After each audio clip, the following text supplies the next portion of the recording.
안녕하십니까. 한국 내셔널 인스트루먼트 윤동원입니다. 오늘 말씀드릴 내용은 태양전지 검사에 필요한 측정 어플리케이션이란 제목으로 말씀을 드리도록 하겠습니다.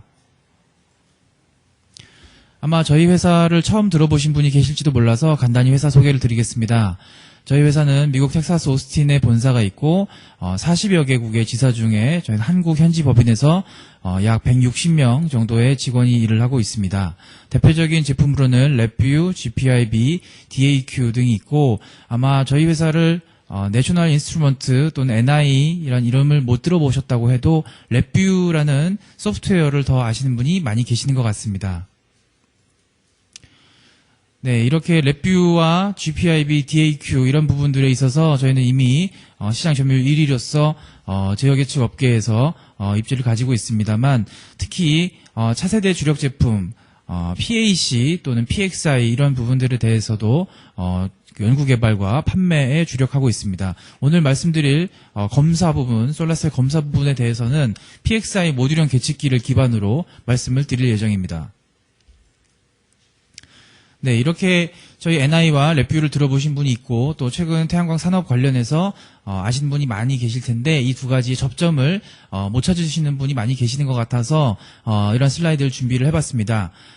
지금 보고 계시는 것은 월드와이드 솔라셀 마켓 쉐어 순위입니다. 그래서 보시면 큐셀, 샤프, 교세라 이런 익숙한 회사들 이름이 쭉 보이시는데 저희 이런 회사들이 각각 랩뷰, NI 비전, DAQ, GPIB 등 다양한 솔루션을 저희 NI로부터 구입해서 현재 적용을 하고 있습니다. 이 부분들은 물론 NI 코리아가 아니라 NI 저머니, NI 재팬, NI 차이나 이런 저희 그 현지 법인들 또는 지사들에서 일어나고 있는 일들이 되겠습니다. 네, 그래서 오늘 말씀드릴 부분은 먼저 태양광 발전 개요를 간단히 말씀을 드리고 오늘 말씀드릴 솔라셀 검사에 필요한 계측 솔루션 위주로 특히 IV 메저먼트, 슈트 레지스티비티, 션트 매핑에 대해서 중점적으로 말씀을 드리고 마무리하도록 하겠습니다. 네, 먼저 태양광 발전 개요에 대해서 말씀을 드리겠습니다.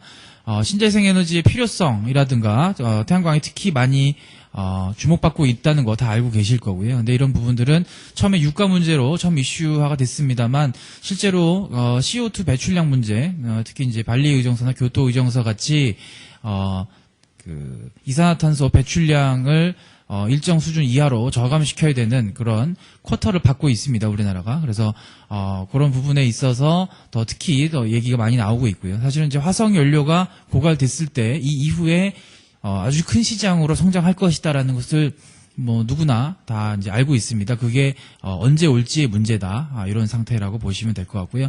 특히 이제 현 정부 출범 이후에 신수종 산업 네, 여기 보시는 것처럼 6대 분야 22개 성장 동력 이렇게 했는데 그 중에 하나로 선정이 돼서 또 국가 차원에서 아주 많은 지원을 하고 있습니다.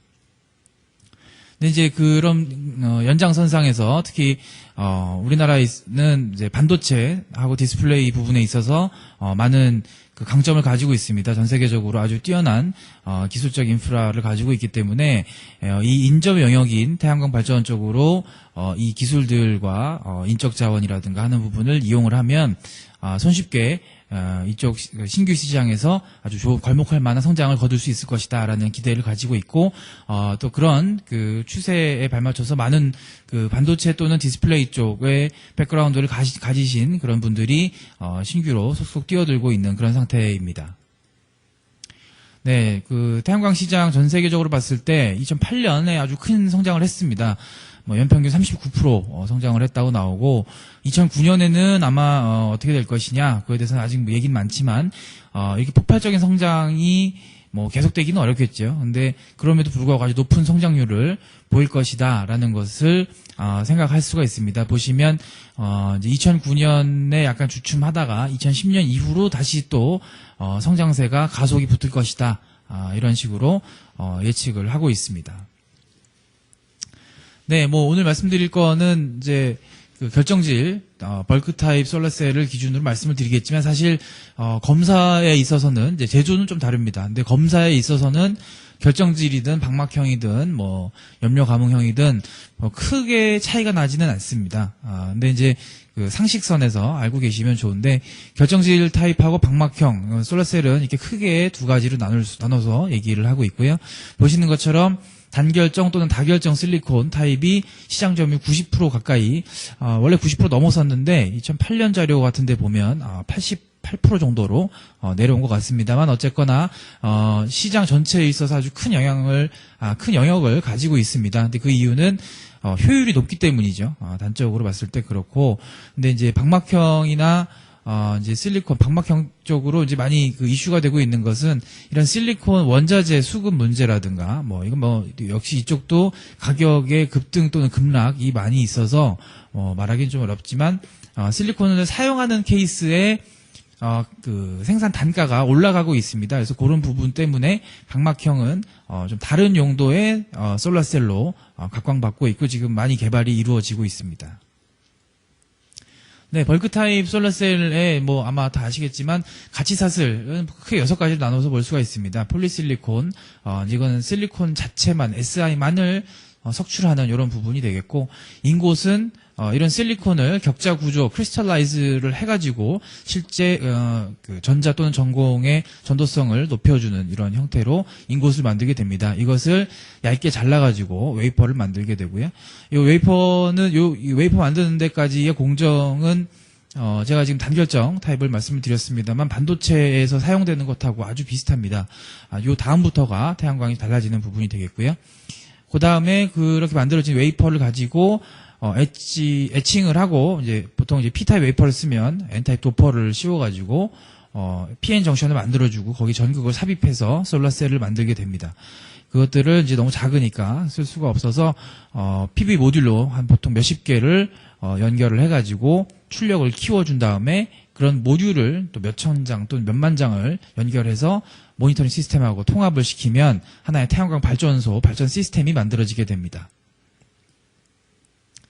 네, 오늘 말씀드릴 항목은 사실 검사에 필요한 측정 항목이라고 그러면 굉장히 많이 있습니다. 한 10가지 이상이 있는데, 그 중에서도, 이제, R&D 또는 매뉴팩처링 어디서든지 반드시 들어가야 되는 그런 항목이라고 그러면 대표적으로 지금 보시는 것 같이 5가지로 나눠서 볼 수가 있습니다. 먼저 IV 메저먼트, 아주 기본적으로 솔라셀을 측정한다, 효율을 측정한다고 했을 때 빠지면 안 되는 기초적인 그런 검사가 있고요. 또 레지스티비티는 이제 저항인데 저항 또는 전도성, 전도도 이런 것들 측정하는 부분이 되겠습니다. 그래서 오늘 이 2가지를 위주로 말씀을 드리고요. 저희 내셔널 인스트루먼트에서 제가 지금 태양광 부분을 담당을 하고 있는데, 이피션시나 라이프타임이라든가 이 나머지 3개 항목에 있어서는 또 추후에 저희가 세미나를 또 주최를 할 예정입니다. 네, 그래서 먼저 검사 장비 R&D 쪽을 한번 보도록 하겠습니다. 제가 R&D라고 말씀드렸습니다만 아까 말씀드린 것처럼 실제 필 팩터를 측정한다, RV 메저먼트를 한다, 이런 다 비슷한 말이라고 볼 수 있는데, RV 메저먼트 자체는 아주 그 기본적인 검사입니다. 우리가 아마 태양광 관심 있으시면 얘기를 들어보셨을 텐데, 어느 회사의 솔라셀이 효율 18%가 나온다, 이렇게 얘기하는 것들이 있죠. 그래서 태양광이 100이 들어갔을 때 얼마만큼을 그 전기 에너지를 바꿔줄 것이냐, 이런 효율을 측정하는 데 있어서 반드시 수행을 해야 되는 그런 검사가 IV 메저먼트 또는 IV 커브 테스트, 같은 말입니다. 그래서 이런 IV 메저먼트는 원래 일반적으로 다이오드나 트랜지스터 같은 전자 소자의 특성 테스트를 하기 위해서 사용되는 그런 부분이 되겠고, 솔라셀에도 같이 적용이 돼서 아주 중요하게 쓰이고 있습니다. 크게 나눠서 포워드 바이어스, 빛을 비춘 케이스, 그리고 리버스 바이어스, 빛을 비추지 않은 그런 케이스가 2가지로 나눌 수가 있는데, 이제 여기서 포워드 바이어스만 간단히 설명을 드리면, 개방전압, 단락전류, 최대 전력에 보시는 파라미터들이 있죠. 그래서 이런 파라미터들을 이 빛을 비춘 상태에서 쉽게 구할 수가 있습니다. 자연광이나 솔라 시뮬레이터, 우리가 보통 약간 이제 단어를 잘못 쓰시는 분들이 계신 것 같은데, 솔라 시뮬레이터라 그러면 태양광을 모사해주는 광원입니다. 그래서 그 광원 자체가 가격도 비싸고요, 덩치도 크고, 그래서 솔라 시뮬레이터를 장착한 효율 측정 장비 전체를 솔라 시뮬레이터라고 이렇게 말씀하시는 경우도 있는데 조금 그거는 정확하지가 않고요. 그래서 시뮬레이터 광원을 붙여가지고 이제 IV 메저먼트를 수행을 하면 이런 여러 가지 파라미터들을 얻을 수가 있고, 여기 보시는 7가지 정도 파라미터들은 최소한 반드시 들어가야 되는 그런 파라미터가 되겠습니다. 아마 솔라셀을 판매하는 회사의 홈페이지나 이런 데 가서 솔라셀 스페시피케이션을 찾아보시면 여기 나와 있는 항목들은 반드시 다 들어가 있을 겁니다. 그래서 포워드 테스트, 포워드 바이어스 테스트를 하게 되는 케이스라고 하면 앞에 슬라이드에서 잠깐 보셨지만 실제로 광원을 비춰주고 솔라셀에서 그 광원의 빛을 받아가지고 전기를 생산하게 됩니다. 근데 이제 우리가 일반적으로 전압전류가 나오는 걸 측정한다 그러면 아까 데이터 수집 뭐 이런 걸 말씀을 잠깐 드렸는데 그런 데이터 수집 장비를 쓰지 않고 소스 메저 유닛 SMU라고 하는 것을 사용하게 됩니다. 이렇게 사용하는 이유는 간단히 생각을 해보시면 IV 커브라고 제가 아까 말씀을 드렸고, IV 플레인, IV 평면 위에 각각의 점을 찍어서 연결하게 되면 그게 하나의 커브가 됩니다. 근데 실제로 생각을 해보면 그 빛의 조도가, 인텐시티가 일정한 상태에서 솔라셀 자체도 일정하면 솔라셀에서 나온 전압 전류 값이 또 일정하게 나올 겁니다. 그렇게 되면은 수입을 할 수가 없겠죠. 하나의 IV 페어, 순서쌍만 나오게 될 거고, 그럼 어떻게 이 커브를 그리나요? 이렇게 생각을 하시면서 저한테 이제 제가 많이 듣는 질문 중에 하나가 조도를 바꾸느냐 이런 질문을 듣는데, 조도를 바꾸진 않습니다. 네, 조도를 바꾸면 값 자체가 다른 세트가 나오게 되는 거라서 틀린 그런 검사가 되고요. 그렇기 때문에 출력 자체가 일정한 그 대상체를 수입을 해줘야 되기 때문에 일반적인 데이터 수집 장비가 아닌 SMU라는 이런 장비를 사용을 하게 됩니다. 네, 아까 방금 말씀드린 것 같은 원리로 해가지고 각각의 포인트를 IV 값 하나, 둘, 셋 여러 가지를 쭉 받으면 그것들을 점을 연결해서 이런 커브가 나오게 됩니다. 그래서 커브가 나오게 됐을 때 I가 0인 경우, 즉 이제 오픈, 전류가 안 흐르니까 회로가 오픈된 상태에서 최대 전압을 오픈 서킷 볼티지라고 하고요. 반대로 V가 0인 경우, 전이차가 나지 않고 쇼트가 난 경우 숏서킷 커런트라고 그래서 ISC라고 합니다. 그래서 이 두 개의 값이 곱하면 실제 아이디얼한 케이스의 솔라셀 최대값을 보여주게 됩니다. 근데 이제 우리가 각각의 페어라고 그러면 보통 출력, 그러니까 전력, P는 VI죠. 그래서 두 개를 곱하면 당연히 생각할 수 있겠지만 어떤 특정 점에서 최대의 파워를 가지게 될 것이다. 이렇게 생각을 할 수가 있고, 그 값을 Pmax라고 합니다. 얼핏 생각하시기에도 이것은 IV 페어를 쭉 순서쌍을 구한 다음에 계산을 해가지고 후처리 계산으로 구할 수 있는 그런 파라미터가 되겠습니다. 네, 필팩터는 아까 제가 말씀드린 것처럼 ISC하고 VOC를 두 개를 곱했을 때 지금 여기 보시는 것 같은 연두색 이런 박스 사각형의 면적이 될 텐데요. 이 부분의 넓이가 사실상 그 주어진 해당 솔라셀의 아주 이상적인 경우에 최대 출력이 됩니다만, 실제로는 션트 저항이나 뭐 어떤 외부의 그 커런트 리퀴지 팩트들이 있기 때문에 그렇게까지는 안 나옵니다. 어느 정도 일정 커브가 이렇게 죽어서 나오게 되는 부분이 생길 거고요. 그래서 실제로 측정했을 때 최대 Pmax하고 이렇게 두 개를 비교해 보면 결국 말하자면 필팩터라고 하면 이 솔라셀이 아이디얼하게 이상적으로 최대 출력을 가질 수 있는 것 분의 실제 최대 출력이 되겠습니다. 그래서 FF, 필팩터 값이 높으면 높을수록 솔라셀이 잘 만들어졌다라고 볼 수 있겠습니다. 네, 그래서 궁극적으로 우리가 효율, efficiency를 구하게 될 텐데, efficiency는 간단하죠. 그냥 보시는 것처럼 입력된 파워 분의 실제 Pmax 값이 될 겁니다. 그래서 입력된 파워 같은 경우는 일반적으로 솔라 시뮬레이터의 스펙에 다 적혀 있을 거고요. 뭐 아마 스퀘어 센티미터당 뭐 몇 와트 이런 식으로, 아니면 스퀘어 미터당 몇 와트 이런 식으로 정해져 있습니다. 그래서 그거를 입력을 하시면 될 거고, Pmax를 IV 메저먼트를 통해서 구하면 간단하게 효율을 구할 수가 있겠습니다. 네, 그리고 션트랑 시리즈 저항이 있는데, 지금 오른쪽 위에 보시는 것 같은 이 회로도가 지금 솔라셀의 등가 회로가 되겠습니다. 그래서 션트 저항하고 시리즈 저항을 제외하고는 말하자면 다이오드가 달려있는 전원 공급 장치 뭐 이런 형태로 생각을 하시면 될 것 같은데, 아이디얼한 케이스라고 하면 션트 저항 자체가 끊어져서 완전히 션트 저항이 무한대가 돼야 맞습니다만 실제로는 이제 그렇게 되기는 어렵고요. 그래서 션트 저항이 커지면 커질수록 IV 커브에 이 커브를 죽이는 역할을 합니다. 이 커브가 죽는다, 안쪽으로 내려간다는 말은 결국 Pmax 값, 최대 출력 값을 줄이는 그런 효과를 가지게 될 거고, 시리즈 저항 역시 시리즈 저항이 커지면 커질수록 션트 저항이 작아지면 작아질수록 효율을 떨어뜨리게 됩니다. 그리고 IV 메저먼트를 통해서 IV 커브를 구한 다음에 각각의 이 앞부분, 뒷부분의 기울기를 구해가지고 션트 저항과 시리즈 저항을 구할 수가 있습니다. 네, 그래서 간단히 스키마틱을 보시면 솔라셀이 있고 솔라셀에다가 사실 SMU만 연결하면 거의 끝납니다. 그리고 여기 지금 그 템퍼러처 센서가 있는 경우는 있는 이유는 제가 뒤에서 한번 말씀을 드릴 텐데 일반적으로 정확한 그 솔라셀에서의 출력 전류의 수식에 온도 팩터가 들어갑니다. 그래서 온도가 지나치게 높거나 낮으면 효율을 또 저해하는 요소가 있기 때문에 온도 측정 센서가 하나 들어갈 거고요. 그리고 자연광을 사용하는 경우라면 라이트 인텐시티 미터가 들어가게 될 겁니다.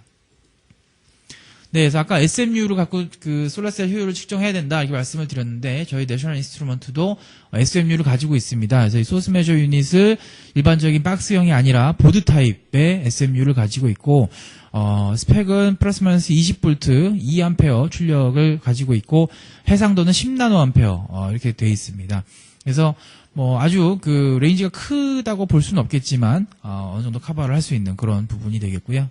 근데 이제 이렇게 보드 타입의 계측기를 말씀을 드리면 좀 어색해 하시고 잘 모르시는 분이 계셔서 제가 모듈형 계측기가 뭔지를 잠깐만 설명을 드리도록 하겠습니다. 이거는 우리가 아주 익숙한 맨 왼쪽에 보시는 것 같은 이런 박스형 계측기들 많이 지금도 사용하고 계시죠. 그래서 여기서 측정한 부분들 또는 이 계측기 자체를 원격에서 제어하기 위해서 탄생된 그런 인터페이스가 GPIB가 되겠습니다. 이 GPIB 지금도 많이 사용을 하고 있고, 근데 이제 이 GPIB 같은 경우는 그 예를 들어서 박스형 계측기가 몇 기가대로 샘플링을 하더라도 GPIB 자체가 병목 현상이 생겨가지고 여러 대의 다른 계측기와의 연동이라든가 이런 부분에 있어서 레이턴시라든가 지터를 만들 수밖에 없습니다. 그래서 어떻게 하면 그런 부분을 줄일 수 있을까 하다 보니까 결국 이렇게 VXI처럼 슬롯 형태의 이런 그 계측기가 발전이 돼서 오늘날의 PXI 또는 PXI 익스프레스까지 오게 발전을 하고 있습니다. 네, PXI라고 그러면 뭐 간단히 말씀드리면 그냥 일반 PCI 우리가 그 데스크탑에 들어가는 PCI 버스를 똑같이 사용합니다만 그 보드 간의 동기화를 위한 동기화 버스를 따로 가지고 있습니다. 그 두 가지 두 개의 버스를 가지고 있다는 점이 다른 부분이 되겠고요. 그래서 그렇게 된다면 결국 PC에 꼽는 거지 않느냐 이렇게 생각하실 수 있는데 맞습니다. 그래서 PXI 샤시가 있으면 이 샤시에다가 왼쪽에 PXI 컨트롤러를 꼽습니다. 그래서 이걸 꽂으면 말하자면 이제 이 상태가 하나의 컴퓨터가 된 상태입니다. 그래서 PXI 컨트롤러에다가 모니터, 키보드, 마우스를 연결을 하면 우리가 일반적으로 사용하는 데스크탑 PC랑 거의 같은 그런 PC가 되고요. 그 PXI 모듈 아까 방금 말씀드렸던 것처럼 소스 메셔 유닛이라든가 데이터 수집 장비라든가 비전이라든가 뭐 원하는 것들을 여기 PXI 모듈로 꽂으면 하나의 완성된 통합 제어 계측 시스템이 되겠습니다. 그래서 이게 박스형 계측기들이 쭉 있으면 그런 것들을 각각 보드로 해가지고 하나의 컴퓨터 안에 꾸겨 넣는다 뭐 이렇게 생각을 하시면 적합하겠죠. 근데 이제 제가 말씀을 항상 드리지만 그 박스형 테스트 시스템하고 PXI 시스템이 뭐 무조건 PXI가 좋다 이렇게 말씀드리는 거는 뭐 당연히 어폐가 있는 거고요. 말하자면 그 용도가 다르다 이렇게 보시면 맞을 것 같습니다. 박스형 테스트 같은 경우는 하이엔드 그러니까 아주 고가 그러니까 비용도 많이 들고 또 아주 고스펙 고사양으로 측정을 해야 되는 경우 또 그리고 검사 그 항목 간의 싱크로나이즈가 중요하지 않다. 데이터의 동기화가 별로 중요하지 않으면 그러면 박스형 계측기를 쓰는 것이 훨씬 더 효율적입니다. 근데 그게 아니라 그 검사 항목 간의 동기화가 중요하고 또 검사 항목이 종류가 많아지면서 동시에 빠른 검사가 이루어져야 된다라고 한다면 PXI 테스트 시스템 쓰는 것이 적합하고 실제로 저희 삼성전자 DVD 플레이어 테스트 같은 경우가 이런 케이스를 가지고 이루어져서 아주 좋은 효율을 보이고 있습니다. 네, 그래서 그 아까 제가 그 시작할 때 랩뷰에 대해서 간단히 말씀을 드렸는데 이런 PXI 컴퓨터는 물론 일반 컴퓨터랑 똑같기 때문에 다른 것을 사용하셔도 되지만 랩뷰라는 그래픽 기반의 소프트웨어를 사용을 하면 더 효과적으로 프로그래밍에 대한 지식 없이 시스템을 구성을 할 수가 있습니다. 랩뷰 자체는 굉장히 제어 예측, 특히 하드웨어 액세스에 있어서 염두에 두고 만들어진 그런 언어가 되겠습니다. 제가 언어라고 말씀을 드렸는데 보시면 일반적으로 랩뷰를 파일을 하나 열면 왼쪽에 보시는 것 같은 프론트 패널 그리고 오른쪽에 보시는 것 같은 블록 다이어그램 창 두 가지가 뜨게 되고요.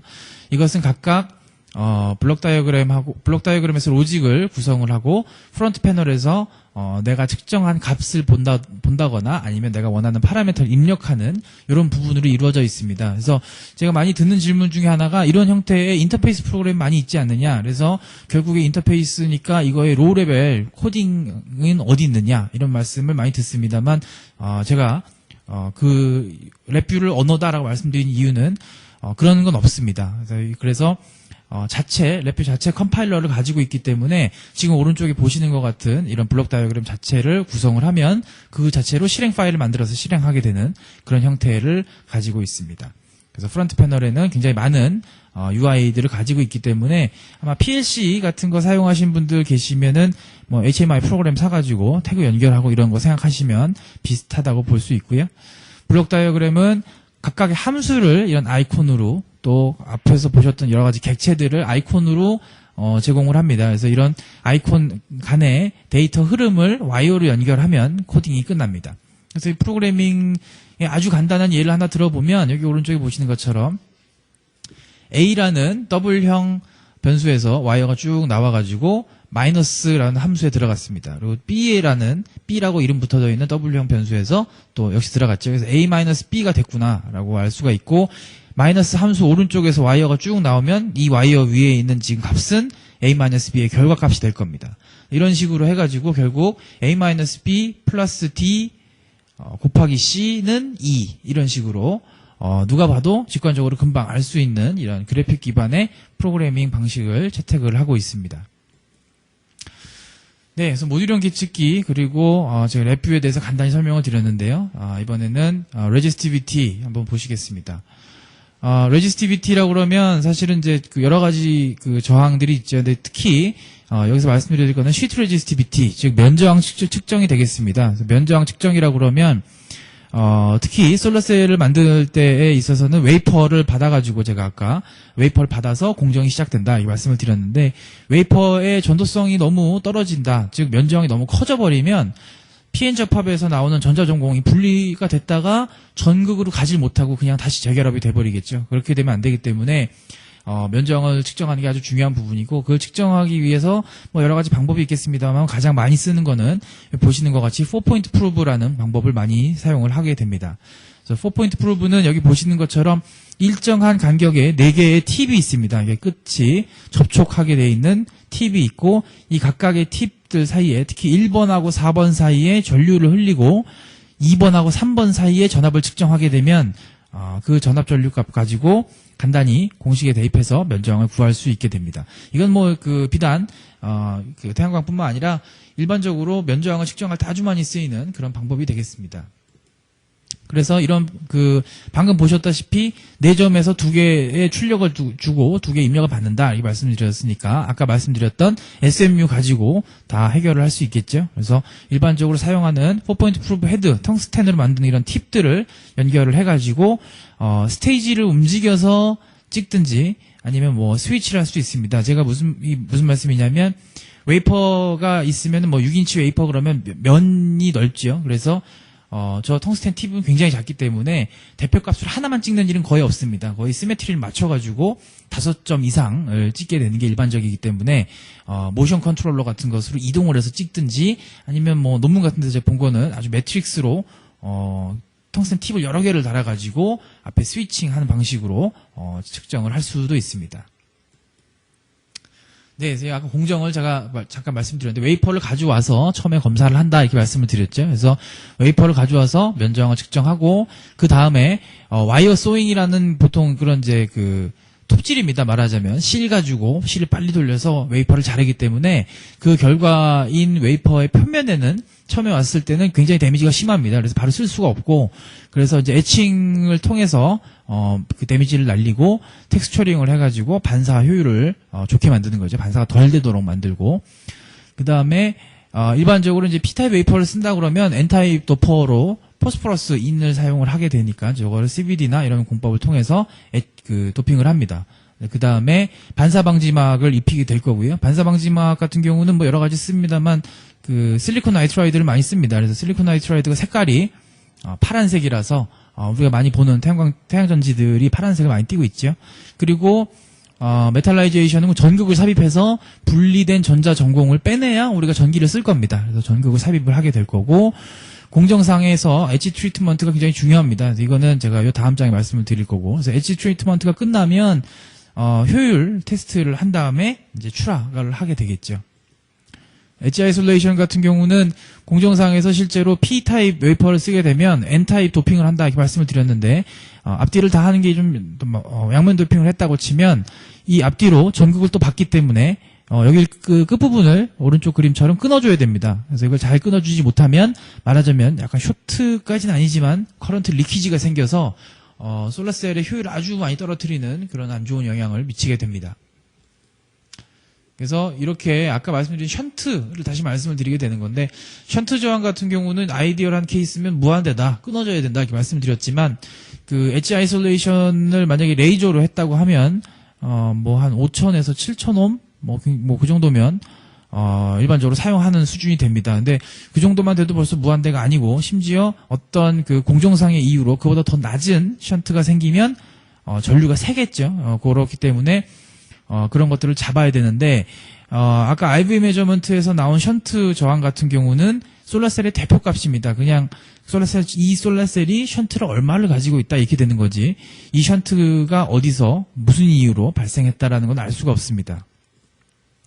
그래서 IV 메저먼트 같은 경우는 지금 보시는 식처럼, 왼쪽 위에 보시는 이 식처럼 일반적인 식이 이렇기 때문에 션트 저항이 작아지면 작아질수록 커런트 리퀴지가 아주 심각하게 돼서 출력을 많이 떨어뜨리게 된다, 이런 부분이 되겠고요. 네, 이것도 뭐 같은 얘기라 제가 스킵을 하겠습니다. 그래서 결국에는 말씀드리고자 하는 것은 션트 매핑을 해야 된다, 이런 얘기가 되겠습니다. 이게 무슨 말이냐면 션트가 어디서 얼만큼 발생하는지를, 그러니까 커런트 리퀴지가 얼만큼 발생하는지를 매핑을 해야 되는데요. 간단하게 LIT라는 방법을 사용해서 볼 수가 있습니다. 이거 LIT라고 하면 그 비파괴 검사, 일렉트로 루미너선스 방법 중에 하나라고 볼 수 있는데, 일반적인 이해 방법하고는 조금 다릅니다. 보시면 볼티지를 인가를 하든지 아니면은 그 IR 소스를 가지고 조명을 줘가지고 태양광 자체, 솔라셀 자체에서 전류가 흐르도록 만들어주는 거죠. 그래서 전류가 흐르는 패턴을 발열로 잡아내는 그런 부분이 되겠습니다. 그래서 여기 왼쪽 아래에 보시면은 A번 그림이나 C번 그림, 솔라셀 지금 션트 매핑한 결과 사진인데, C번 사진 같은 경우 보시면 전극을 따라서 일정하게 어떤 발열이 일어나고 있습니다. 그래서 이거는 지금 전극을 삽입할 때 공정상의 문제로 인해서 커런트 리퀴지가 발생을 하고 있구나, 이걸 알 수가 있고요. D번 같은 경우, 오른쪽 아래 그림 같은 경우는 그 솔라셀의 가장자리를 따라서 쭉 균일하게 커런트 리퀴지가 발생을 하고 있습니다. 이거는 엣지 아이솔레이션이 제대로 안 됐다라는 것을 알 수가 있게 되겠습니다.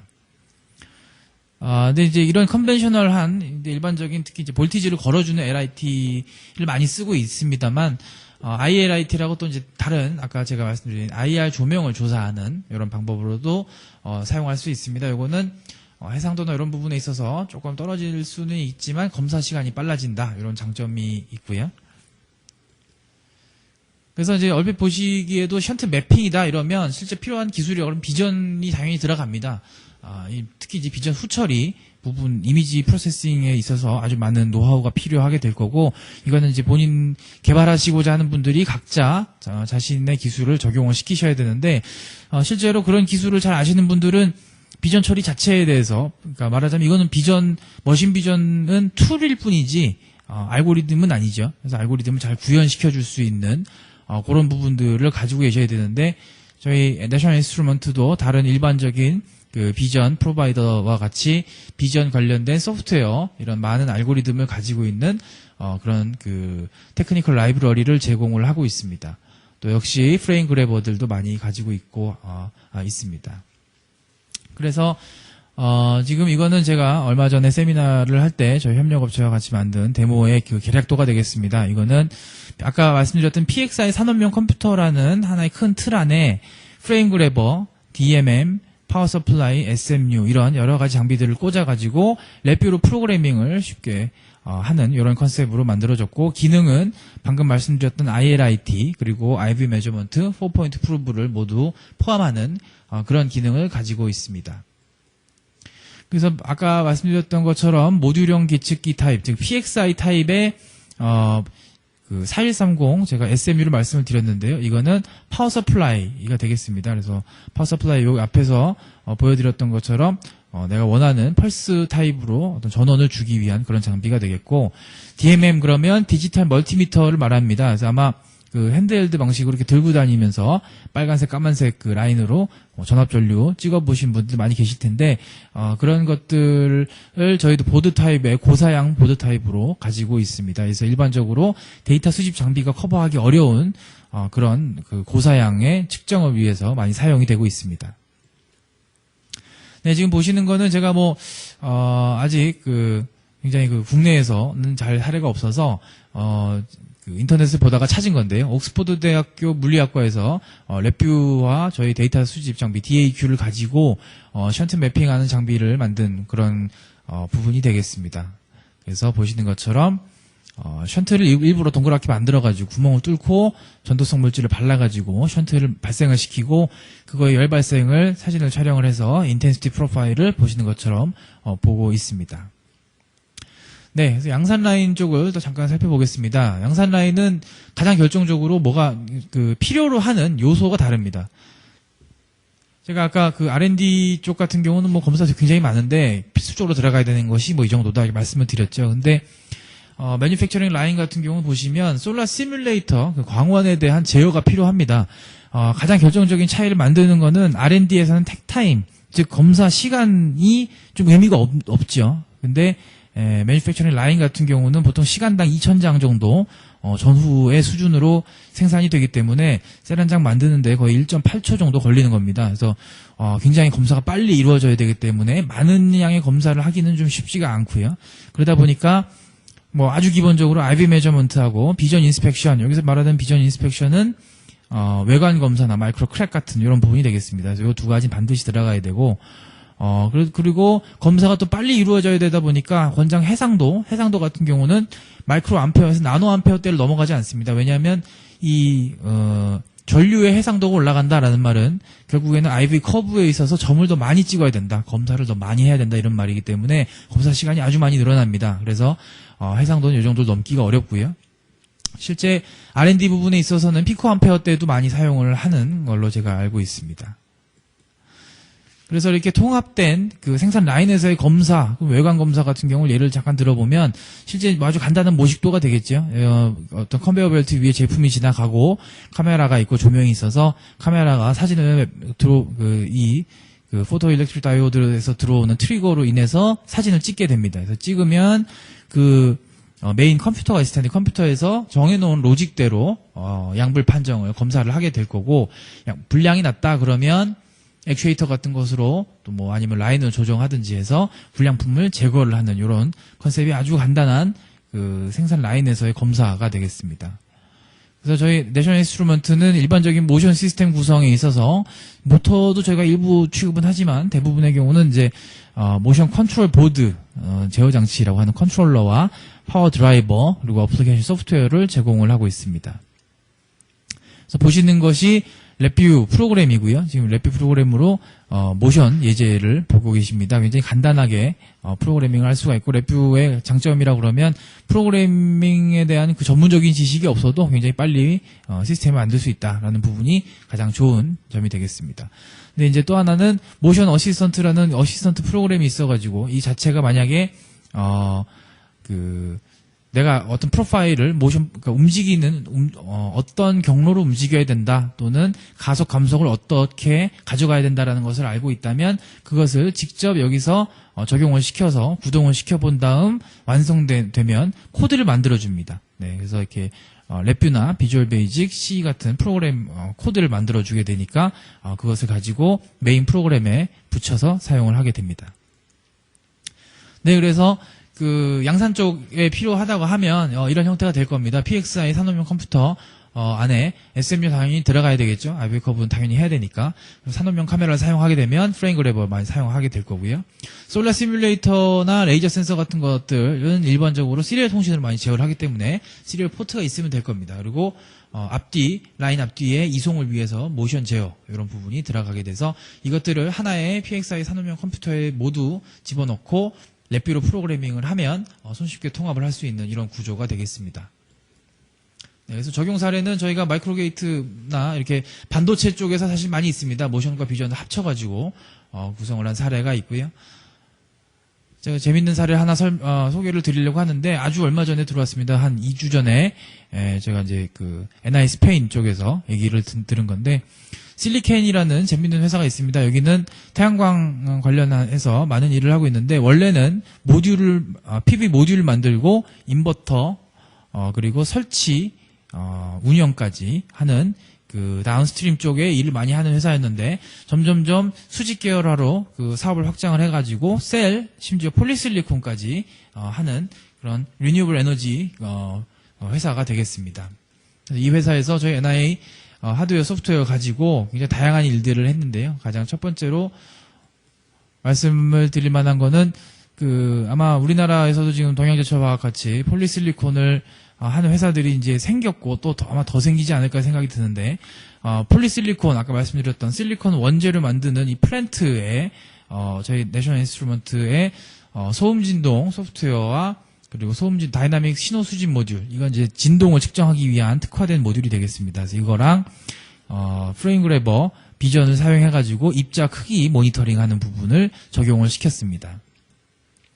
그리고 모듈 측정 같은 경우 아까 보셨겠지만 그 솔라셀 그러니까 저희가 SMU 가지고 2A 정도 수준이기 때문에 모듈이 되면은 좀 어려워집니다. 모듈이 되면은 워낙 출력이 커지기 때문에 어려워서 모듈의 IV 커브 테스트를 또 해야 되면은 저기 보시는 것처럼 뭐 데이터 수집 장비나 다른 하드웨어를 이렇게 조합을 해서 만들어야 됩니다. 그래서 이 회사는 그런 식으로 모듈의 IV 특성 테스트를 한 그런 사례가 되겠습니다.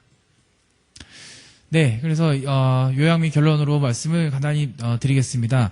실제 태양전지 검사에 필요한 어플리케이션이라고 그러면은 대표적으로 IV 커브, IV 메저먼트 당연히 들어가야 되고 레지스티비티 같은 경우 시트 레지스티비티는 굉장히 간단하죠. 누구나 좀 쉽게 할 수 있고 션트 측정 같은 경우가 제가 봤을 때 국내에 아직 많이 없고 그래서 특히 이제 유럽 쪽 장비를 많이 이용을 하고 있는 것 같습니다. 그래서 또 굉장히 중요한 부분이 되겠고 퀀텀 이피션시하고 라이프타임 또 그러니까 저 라이프타임은 그 솔라셀의 수명이란 뜻이 아니라 전자전공이 분리됐다가 다시 재결합하는 리컴비네이션 하는데 걸리는 그 라이프타임을 얘기하는 겁니다. 그래서 저거는 마이크로 PCD라는 방법을 이용해서 측정을 하게 되고 대표적인 5가지를 제가 말씀을 드렸고요. 그래서 이런 것들을 검사하기 위해서 필요한 완성된 장비를 사시는 것도 좋겠고, 근데 아마 국내에는 많이는 없으실 겁니다. 그래서 많이 개발을 지금 하고 계시는 분들도 있는 걸로 아는데, 직접, 장비를 만들겠다, 또는 내가 이걸 써야 된다고 하셔서 직접 구성을 하셔야 한다고 하면, 저희가 아까 말씀드렸던 랩뷰와 모듈형 하드웨어 이런 것들을 통해서, 간단히, 내가 원하는 내 머릿속에 있는 아이디어를 직접 구현을 하실 수 있다라는 점이 저희가 말씀드리는, 버추얼 인스트루먼트의 가장 큰 장점이라고 말씀드릴 수 있겠습니다. 네, 끝까지 들어주셔서 감사합니다.